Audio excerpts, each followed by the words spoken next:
Yes, good morning class. हमने chapter 5 start करा था प्रीवियस वीडियो में। We have covered scope of e business, we have started, we have covered e business, we have covered e commerce also. Scope of e business we have started in the previous video. Scope of e business में हमने B2B cover कर लिया था, तो आज हम start करते हैं यहाँ से B2C कॉमर्स से, राइट। हमारा स्कोप ऑफ ई बिजनेस चल रहा था topic, scope of e business. Scope of e business हमारा टॉपिक चल रहा था। स्कोप ऑफ ई बिजनेस में हमने B2B कवर कर लिया था। अब हम स्टार्ट करते हैं सेकंड से, B2C कॉमर्स। B2C कॉमर्स, अब ये क्या है B2C कॉमर्स में? B2C commerce transactions have business firm at one hand. जो ट्रांजेक्शन्स होंगी वो एक तो बिजनेस फर्म होगी, यानी हमारी जो फर्स्ट पार्टी होगी वो बिजनेस फर्म होगी, और जो हमारी सेकंड पार्टी होगी वो हमारी कस्टमर्स होगी। मीन्स यहाँ पर जो ट्रांजेक्शन्स कवर होंगी, here both the parties, here the parties involve in the transactions are business firm and customers. Means the transaction taking place between business and customers. जो transactions होंगी बिजनेस फर्म और customers के बीच में, उसको हम B2C commerce बोलेंगे, right. अब बिजनेस फर्म कस्टमर्स के बीच में ट्रांजेक्शन्स हो रही है, तो हमारे माइंड में हमेशा हमारा क्या आता है? तो हमारे माइंड में जब भी आता है कि बिजनेस फर्म कस्टमर्स के साथ इंटरेक्ट कर रहा है, लाइक हमारे माइंड में आता है ऑनलाइन शॉपिंग की बात आती है।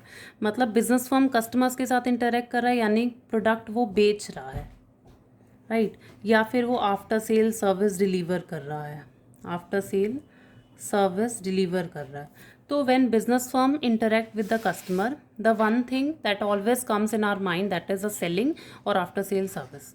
When we talk about the selling, जब हम बेचने की बात करते हैं, सेलिंग की बात करते हैं, तो सेलिंग जो है, selling is actually the outcome of, actually outcome of marketing. Selling जो है ना, मार्केटिंग का आउटकम है, द मार्केटिंग का रिजल्ट है। तो अगर मैं अभी इस टॉपिक को थोड़ा छोड़ती हूँ, अभी हम सेलिंग मार्केटिंग की बात करते हैं। Selling is actually the outcome of marketing, right. जो मार्केटिंग है, मार्केटिंग जो शुरू होती है, मार्केटिंग ऑलवेज बिगिंस, मार्केटिंग हमेशा जो शुरू होती है, that begins before a product offer for sale, product offer for sale. And marketing even continues, marketing continue भी रहती है even after the sale, sale के बाद भी मार्केटिंग कंटिन्यू रहती है। तो यहाँ पर मैंने बोला कि सेलिंग जो है ना, मार्केटिंग का आउटकम है। सेल मार्केटिंग हमेशा शुरू होती है जब आपका प्रोडक्ट सेल के लिए ऑफर भी नहीं किया गया, और मार्केटिंग कंटिन्यू रहती है सेलिंग के बाद भी। मतलब मार्केटिंग में क्या करते हैं, मार्केटिंग ना सबसे पहले शुरू होती है, हमें कस्टमर्स की नीड को आइडेंटिफाई करना पड़ता है। We have to identify the needs of the customer. Customer की नीड पहचानो, एक्चुअली वो चाहते क्या हैं, व्हाट दे वांट, वो which type of product they want, कौन सा प्रोडक्ट वो चाहते हैं। तो सबसे पहले हमें ये पता करना है। Then we develop the product, तब हम प्रोडक्ट को बनाते हैं। Then we design the product according to their needs and preference. हम प्रोडक्ट को डेवलप करते हैं उनकी नीड्स के अकॉर्डिंग, बिकॉज क्योंकि मार्केटिंग में हमारा मेन फोकस जो रहता है, we need to satisfy our customer. हमें अपने कस्टमर को ना सेटिस्फाई करना होता है। तो कस्टमर को सेटिस्फाई करने के लिए हमें सबसे पहले देखना पड़ेगा कि उसको किस तरीके का प्रोडक्ट चाहिए, राइट। उसके बाद हमें वही प्रोडक्ट बनाना है जो उनको चाहिए, जिस तरीके की उनकी वांट्स हैं, ताकि हम कस्टमर को सेटिस्फाई कर सकें।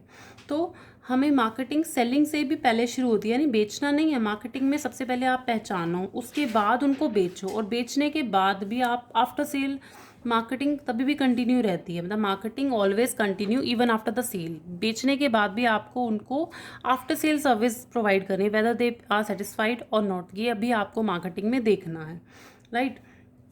तो B2C में जो अब हम इस टॉपिक पर आते हैं, B2C में जो ट्रांजेक्शन्स कवर हो रही हैं वो बिजनेस फर्म और कस्टमर्स के बीच में कवर हो रही है, राइट। तो बिजनेस फर्म कस्टमर्स के साथ इंटरेक्ट कर रहा है। तो मार्केटिंग में जैसे B2C में आपका बेस्ट एग्जांपल है ATM। ATM जो आप ATM के थ्रू आप विड्रॉल ऑफ मनी कर रहे हो, विड्रॉल ऑफ मनी, मतलब आप बिजनेस फर्म आपको फैसिलिटी दे रहा है, एटीएम आपको फैसिलिटी दे रहा है कि you can withdraw your money whenever and wherever, आप जहाँ पे भी हैं आप अपना कभी भी किस टाइम पर भी पैसा विड्रॉ कर सकते हो. This is the best example of the B2C. अच्छा, B2C में और चीज़ें क्या कवर होती है? B2C enable a business firm. B2C ना बिजनेस फर्म को फैसिलिटी देता है कि they always remain in touch with their customer, वो कस्टमर्स के साथ टच में भी रह सकते हैं इन 24 hours. So B2C always enable the business firm that remain in touch with the customers. So the focus of these transaction is carrying out the activities, मतलब selling वाली एक्टिविटीज़ B2C में कवर होगी, after sale service भी B2C में cover होती है, right. तो B2C का एग्जांपल आ गया कि आपका ATM के थ्रू आप पैसा विड्रॉ कर रहे हो. अब एक और चीज़ यहाँ पर इम्पॉर्टेंट क्या है, जो B2C है it is actually a one way traffic. मतलब अगर हम B2C की बात करें तो बिजनेस फर्म कस्टमर्स के साथ इंटरेक्ट कर रहा है, राइट. लेकिन ये इसको 2 वे भी आप देखना पड़ेगा, आपको इसको C2B करके भी देखना पड़ेगा, यानी कस्टमर्स अगर बिजनेस फर्म के साथ इंटरेक्ट कर रहा है तो भी वो B2C का ही पार्ट माना जाएगा. तो B2C में तो अभी हमने देखा बिजनेस फर्म जो है कस्टमर्स के साथ इंटरेक्ट कर, यानी बिजनेस फर्म अपना प्रोडक्ट बेच रही है कस्टमर्स को. लेकिन B2C में वन वे ट्रैफिक को अगर दूसरी साइड से देखा जाए तो B2C में C2B भी कवर होता है. मतलब C2B में क्या है, कस्टमर्स भी इंटरेक्ट करते हैं अपने बिजनेस फर्म के साथ. अब कैसे इंटरेक्ट करते हैं कस्टमर्स, जो कैसे इंटरेक्ट करेंगे, customer can use of the call centre, customer call centre का यूज़ कर सकते हैं, that is setup by the company. जो कंपनी ने कॉल सेंटर्स बना रखे हैं कस्टमर्स उनका यूज़ कर सकते हैं. Customer can dial a toll free number, customer toll free number भी डायल कर सकते हैं कि अपनी कंप्लेंट्स को रजिस्टर करने के लिए, अपनी क्वेरी को सॉल्व करने के लिए. सो कस्टमर भी बिजनेस फर्म के साथ इंटरेक्ट कर सकते हैं. मतलब customer can also make use of the call centre which is set up by the company. Customer can make the toll free calls to make queries and launch complain round the clock. The customers भी business firm के साथ interact कर रहे हैं तो वो भी B2C का ही एक पार्ट माना जाएगा, राइट. तो कस्टमर्स को भी फ्रीडम है शॉपिंग करने की. तो यहाँ पर जो B2C में आप C2B भी कवर एक्चुअली करेंगे, ठीक है. तो हमारा ये B2C कवर होता है. B2C के बाद हमारी जो नेक्स्ट स्कोप आता है दैट इज थर्ड जो स्कोप आता है वो आता है इंट्रा बी कॉमर्स. जो थर्ड स्कोप आता है that is intra B commerce. अब इंट्रा बी कॉमर्स क्या होता है, यहाँ पर जो ट्रांजेक्शन्स कवर होंगी, here the transactions covered within a same business firm, within a same business firm. Here the parties involved in the business transactions or electronic transaction within a same business firm. अगर एक ही business firm के अंदर दो department के बीच में interaction हो रहा है, दो पर्सन के बीच में इंटरेक्शन हो रहा है, दो मैनेजर के बीच में इंटरेक्शन हो रहा है, तो वो इंट्रा बी कॉमर्स का पार्ट माने जाएंगे. मतलब इंट्रा बी कॉमर्स में जो ट्रांजेक्शन्स कवर होंगी between the two parties, between the two department that belong to the same business firm. एक ही बिजनेस फर्म के अंडर अगर वो हैं तो उन लोगों के बीच में बातचीत होना, उन लोगों के बीच में ट्रांजेक्शन हो रहा है, वो इंट्रा बी कॉमर्स का पार्ट माना जाएगा, राइट. जैसे टेगोर है, राइट. टेगोर हमारा कंपटीशन करा रहा है 11th का 12th के साथ, या टेगोर हमारा कंपटीशन करा रहा है 11th D और E सेक्शन का. तो this is an example of intra B, the intra competition है, बिकॉज एक ही स्कूल के अंदर दो क्लासेस का, दो सेक्शंस के बीच में इंटरेक्शन हो रहा, कंपटीशन हो रहा, वो इंट्रा बी कॉमर्स में आएगा. ऐसे ही यहाँ एक ही बिजनेस फर्म के अंदर दो पार्टीज़ के बीच में इंटरेक्शन हो रहा है तो वो हमारा इंट्रा बी कॉमर्स के अंदर आएगा. अब यहाँ एक और चीज़ क्या इम्पोर्टेंट है, इंट्रा बी कॉमर्स की वजह से ही हमारा जो मैन्युफैक्चरिंग है, मैन्युफैक्चरिंग हमारी फ्लेक्सिबल बनी है, just because of the intra B commerce. Intra B commerce की वजह से हमारी जो मैन्युफैक्चरिंग है that become the flexible. Flexible कैसे बनी है? क्योंकि इंट्रा बी कॉमर्स ही एक बिजनेस फर्म के अंदर हमारे डिपार्टमेंट्स होते हैं। हर एक कंपनी में डिपार्टमेंट्स हैं। डिपार्टमेंट जैसे कौन से? Purchase department, sale department, HR department, marketing department, production department. तो यहाँ बहुत सारे डिपार्टमेंट आते हैं। अब इन डिपार्टमेंट्स का काम क्या है? अब मार्केटिंग डिपार्टमेंट क्या करेगा? मार्केटिंग डिपार्टमेंट मार्केट को सर्वे करता है, मार्केट को रिसर्च करता है। मार्केटिंग डिपार्टमेंट मार्केट में जाके कस्टमर्स की नीड को आइडेंटिफाई करता है। नीड्स को आइडेंटिफाई करने के बाद वो अगर उसको कुछ चेंजेस ऐसे लगते हैं कि कस्टमर ऐसा प्रोडक्ट चाह रहा है जो हमारी कंपनी वैसा नहीं बना रही है, तो वो इमीडिएटली प्रोडक्शन डिपार्टमेंट को इंटरेक्ट करता है, इन्फॉर्म करता है अबाउट कि वो प्रोडक्शन में थोड़ा सा चेंजेस लाएं, बिकॉज जो वो प्रोडक्ट ऑलरेडी बन रहा है that is not preferred by the customer. So marketing department ने इमीडिएटली इन्फॉर्म कर दिया प्रोडक्शन डिपार्टमेंट को। प्रोडक्शन डिपार्टमेंट ने तुरंत हम अपने प्रोडक्शन में चेंजेस लाना शुरू कर दिया ताकि कस्टमर हमारा सेटिस्फाई रहे। तो दो पार्टीज़ के बीच में इंटरेक्शन, दो डिपार्टमेंट के बीच में इंटरेक्शन हो रहा है, हमारे इंट्रा बी कॉमर्स का पार्ट माना जाएगा। और इन दो डिपार्टमेंट के बीच में इंटरेक्शन होने की वजह से ही हमारी मैन्युफैक्चरिंग फ्लेक्सिबल हो गई। मतलब फ्लेक्सिबल मतलब आपने मैन्युफैक्चर जो प्रोडक्शन चल रहा था उसमें ही चेंजेस ला दिए just because of the intra B commerce. तो इंट्रा बी कॉमर्स की वजह से हमारी मैन्युफैक्चरिंग जो है फ्लेक्सिबल बन गई, क्योंकि मार्केटिंग डिपार्टमेंट ये सारे चेंजेस भी कर सकता है। और इंट्रा बी कॉमर्स की वजह से हम बहुत सारे एडवांटेजेस ले लेते हैं। एडवांटेजेस जैसे कैसे? हम एक ही कंपनी के अंदर हम कैश अच्छे से मैनेज कर लेते हैं, क्योंकि कैश मैनेजमेंट करने के लिए भी आपको 2 person 3 person group of person को इंटरेक्ट करना पड़ेगा। हम HRM एक्टिविटीज़ अच्छे से देख ह्यूमन सोर्स को मैनेज कर सकते हैं। हम अपनी प्लांट एंड मशीनरी एसेट्स को हम मैनेज कर सकते हैं, राइट। हम इन्वेंट्री को मैनेज कर सकते हैं, यानी हम स्टॉक को मैनेज कर सकते हैं। तो इंट्रा बी कॉमर्स की वजह से हम ये सारे एडवांटेजेस भी उठा सकते हैं। अब एक और चीज़ यहाँ पर इम्पॉर्टेंट क्या है? इंट्रा बी कॉमर्स में जब हमने बोला कि दो पार्टीज़, दो डिपार्टमेंट, दो पर्सन के बीच में interaction with in a same business firm, तो वो इंट्रा बी कॉमर्स का पार्ट माना जाएगा। अब इंट्रा बी कॉमर्स में ना एक और चीज़ आती है B2E। ध्यान दीजिए इस पर। इंट्रा बी कॉमर्स में हमारी एक और चीज़ कवर होती है that is intra B commerce में हमारी एक और चीज़ कवर होती है दैट इज़ B2E। तो यहाँ पर जो B2E आ रहा है यानी बिजनेस टू इट्स एम्प्लॉयज़, मतलब बिजनेस फर्म अपने एम्प्लॉयज़ के साथ इंटरेक्ट कर रहा है, तो वो इंट्रा बी कॉमर्स का ही पार्ट माना जाता है। क्योंकि इंट्रा बी कॉमर्स में हमने पढ़ा कि एक ही बिजनेस फर्म के अंदर दो डिपार्टमेंट, दो पर्सन के बीच में इंटरेक्शन हो रहा है। अब B2E कैसे इंट्रा बी कॉमर्स का पार्ट है? B2E में होता क्या है देखें ज़रा। हम B2E की बात करते हैं, यानी बिजनेस टू एम्प्लॉयज़, राइट। अब बिजनेस टू एम्प्लॉयज़ में क्या है?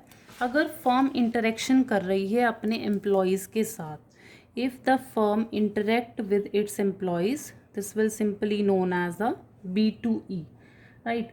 अब कैसे? अगर कंपनी जो है ना अपना रिक्रूटमेंट, अपना सिलेक्शन, अपने एम्प्लॉयज़ का ट्रेनिंग, वो भी सारा इलेक्ट्रॉनिकली देख रही है, तो वो भी क्या माना जाएगा? B2E का पार्ट माना जाएगा।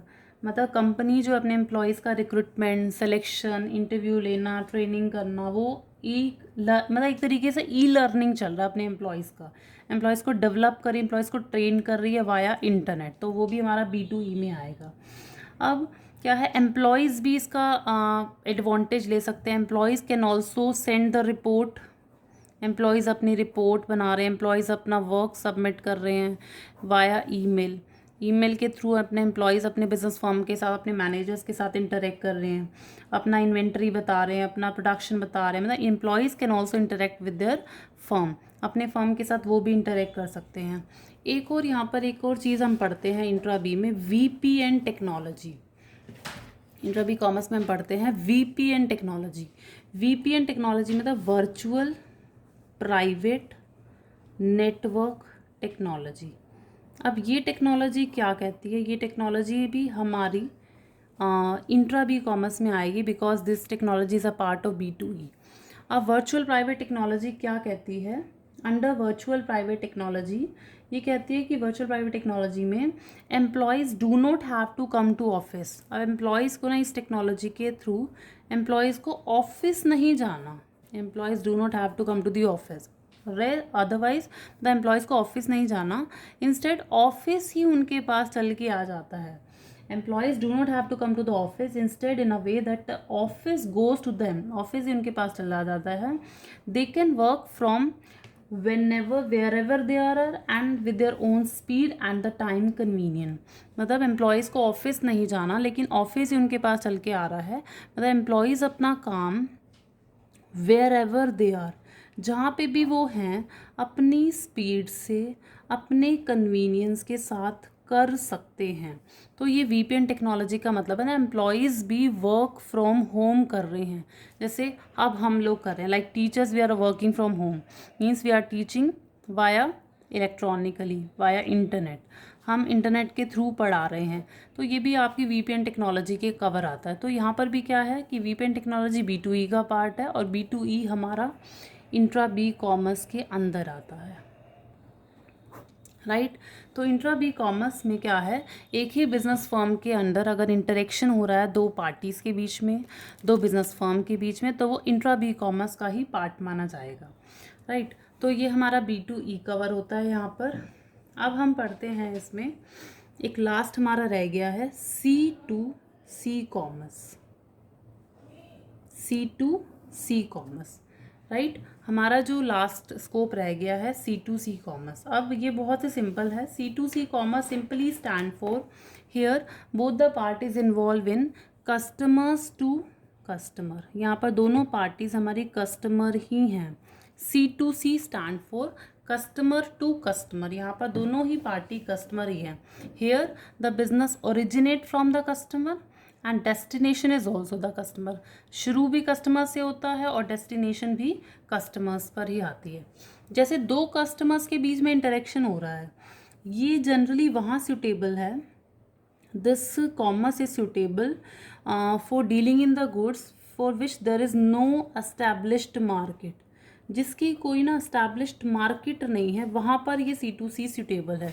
जैसे आप यूज्ड प्रोडक्ट अगर सेल कर रहे हो, used books, used clothes, used ornaments, तो कुछ भी आप यूज प्रोडक्ट अगर सेल कर रहे हो that will come the under the C2C commerce.